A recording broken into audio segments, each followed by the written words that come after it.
When the Great Library of Alexandria vanished, it wasn't just a building that disappeared, it was entire worlds of thought, imagination and discovery that were lost to the ages.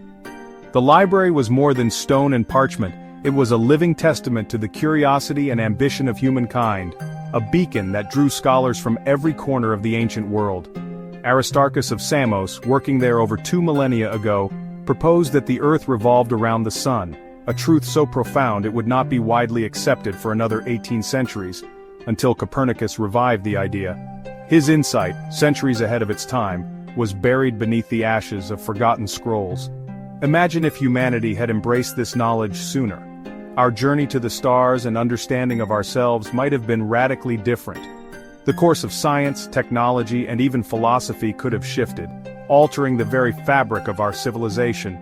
The loss of Aristarchus's work is more than a missing book, it's a ghost of a future that never happened, a silent echo of what might have been if knowledge had flowed unbroken through the centuries. The library held countless unique works, plays, poetry, scientific treatises, many now lost forever. Each scroll was a voice, a perspective, a piece of the human story that can never be fully recovered. Its destruction was not a single event but a slow, creeping silence over the world of learning. Over generations the light of knowledge dimmed and the world was left to grope in the shadows of what once was. The Library of Alexandria represents a profound intellectual tragedy, a reminder of how fragile knowledge can be and how easily the achievements of generations can slip away. It was a singular collection of genius, a concentration of human achievement unlike any before, where the greatest minds gathered to share, debate, and dream. The silence left by its absence is a testament to the brilliant minds who worked there, and to the enduring value of their lost contributions. We're left to rediscover their ideas, piece by painstaking piece over the centuries, reconstructing fragments, translating faded words, and striving to reclaim what was lost. The story of the library is a powerful call to preserve and share knowledge before it's lost again, a lesson that echoes through time, urging us to protect the wisdom we hold today for the generations yet to come. The story of the legendary library begins with the bold vision of Ptolemy I, a ruler who understood that true power was rooted not just in armies or wealth, but in the pursuit and preservation of knowledge. He believed that wisdom was the foundation of a strong and enlightened society, and that collecting the world's knowledge would secure his city's greatness for generations to come. On the shores where the Nile meets the vast Mediterranean, Ptolemy built Alexandria, a city designed to outshine all others, bustling with commerce, vibrant with art, and alive with the spirit of discovery. Conceived around 295 BC as part of the Grand Museum, the library was never just a building, it was a thriving scholarly community, a sanctuary for the world's greatest minds. Here, scholars from distant lands lived, worked, and collaborated, supported by royal stipends and freed from the burdens of daily life, so they could focus entirely on study and innovation. Alexandria's unique position at the crossroads of Africa, Asia, and Europe made it a melting pot of cultures, and the library became its intellectual heart, drawing thinkers from every corner of the known world. Nestled within the royal palace complex, the library's close proximity to the seat of power was a constant reminder of its immense importance to the rulers of Egypt. With its grand Greek architecture, lecture halls echoing with debate, observatories for stargazing, and even a lush botanical garden, the library was a holistic center for learning and exploration. Its ambitious goal was nothing less than to gather all the world's knowledge under one roof, and to provide scholars with the tools and resources to unlock the mysteries of the universe. This audacious plan transformed Alexandria into the undisputed intellectual capital of the Hellenistic world, a place where ideas flourished and innovation thrived. The library's legacy began as a beacon of light on the African coast, inspiring generations to seek knowledge and illuminating the world far beyond its walls. The Great Library's mission was nothing short of breathtaking, a vision that reached far beyond the walls of Alexandria. Its founders dreamed of collecting every book in the world, gathering the wisdom of all civilizations under one roof.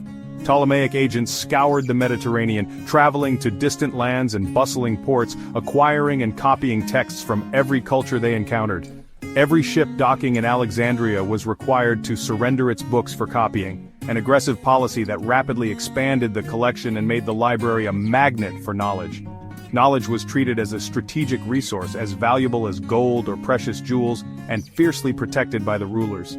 The library pioneered translation on an unprecedented scale, most famously producing the Septuagint, the Greek version of the Hebrew Bible, which opened up sacred texts to the wider world. 72 scholars, each a master in their field, worked tirelessly to make these texts accessible, setting a powerful precedent for cross-cultural scholarship and collaboration. The library soon became a symbol of intellectual power, rivaling the military might of empires and inspiring awe across the ancient world. It was a center for editing and standardizing texts, where scholars created definitive editions of classics like Homer and preserved the literary heritage of many cultures. Scholars compared versions, critiqued and curated knowledge, engaging in lively debates that shaped the very foundation of Western thought and philosophy. The library didn't just store knowledge, it created, refined and elevated it, turning raw information into lasting wisdom. Its systematic approach ensured a constantly growing diverse collection, welcoming new ideas and discoveries from every corner of the known world. Alexandria's library was the engine of a new kind of empire, one built not on conquest, but on the enduring power of ideas and learning. Its influence would echo for centuries, shaping the course of history and inspiring generations to come. In Alexandria, scholars didn't just read about the world, they measured it. Eratosthenes, the chief librarian, calculated the Earth's circumference using a stick, shadows, and geometry. By comparing the sun's angle in Syene and Alexandria, and measuring the distance between them, he estimated the Earth's size with remarkable accuracy. His method was a triumph of observation and reasoning, centuries before Magellan's circumnavigation. Eratosthenes also created the first world map with latitude and longitude, bringing mathematical rigor to geography. His work, born from the library's intellectual environment, changed our understanding of the planet. The library fostered this spirit of inquiry, enabling minds to grasp the true scale of our world. These achievements were possible because knowledge from across cultures was gathered in one place. Alexandria's scholars proved that the human mind could measure the Earth and imagine the universe beyond. Their discovery set the stage for future exploration. The library was where the world became knowable. The Great Library was a hub for astronomy, producing discoveries that shaped science for centuries. Claudius Ptolemy, building on generations of observation, wrote the Almagest, an astronomical text that dominated thought for 1,400 years. Though his geocentric model was wrong, its predictive power made it the standard for ages. Hipparchus, another library scholar, compiled the first star catalog and discovered the precession of the equinoxes. These astronomers had access to centuries of records and advanced instruments all under one roof. The library provided the data, tools, and community for these leaps in understanding.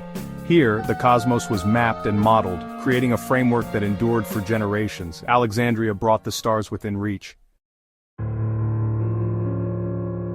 Alexandria's spirit of inquiry extended to the human body, revolutionizing anatomy and medicine. For the first time, systematic human dissection was allowed, breaking ancient taboos.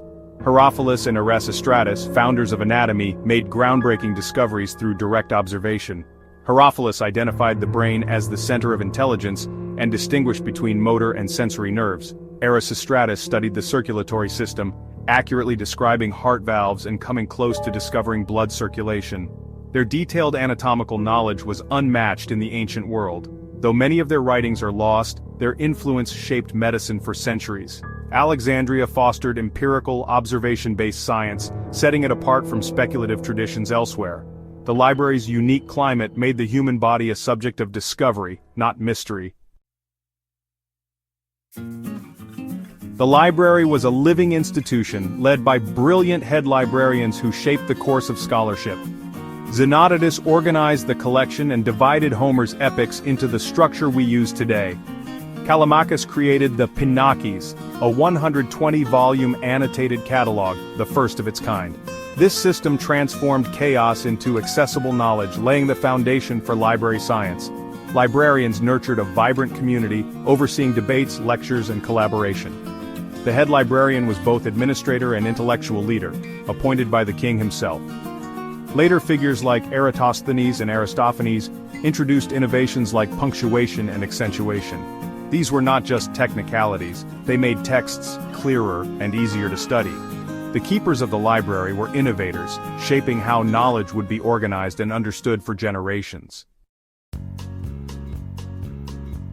The library's end was not a single blaze, but a slow, tragic decline over centuries. Julius Caesar's fire in 48 BC destroyed many scrolls, but the main library survived, though weakened. Political turmoil, dwindling funds, and shifting priorities eroded its foundation. The Bruchion district, home to the library, was destroyed during imperial conflicts in the 3rd century AD. A smaller daughter library at the Serapeum lingered, but it too fell to religious zeal in 391 AD. The destruction of the Serapeum marked the final end of Alexandria's intellectual tradition. The library's light was extinguished not by one event, but by war, neglect, and intolerance. Its loss was a drawn-out tragedy, a warning about the fragility of knowledge. The world's greatest center of learning faded into silence. Though the scrolls are gone, the great library's legacy shapes our world. Every library, catalog, and edited text owes something to Alexandria's innovations. Its discoveries, Eratosthenes' Earth, Herophilus' Anatomy, Euclid's Geometry, laid the groundwork for science. Even its failures, like Ptolemy's model, spurred debate and progress. The library was the crucible of the scientific method and free inquiry. It proved that investing in knowledge brings rewards that echo for centuries. The story of Alexandria is both inspiration and warning. Knowledge must be nurtured, shared, and defended. Let its ghost remind us to be vigilant custodians of our own wisdom.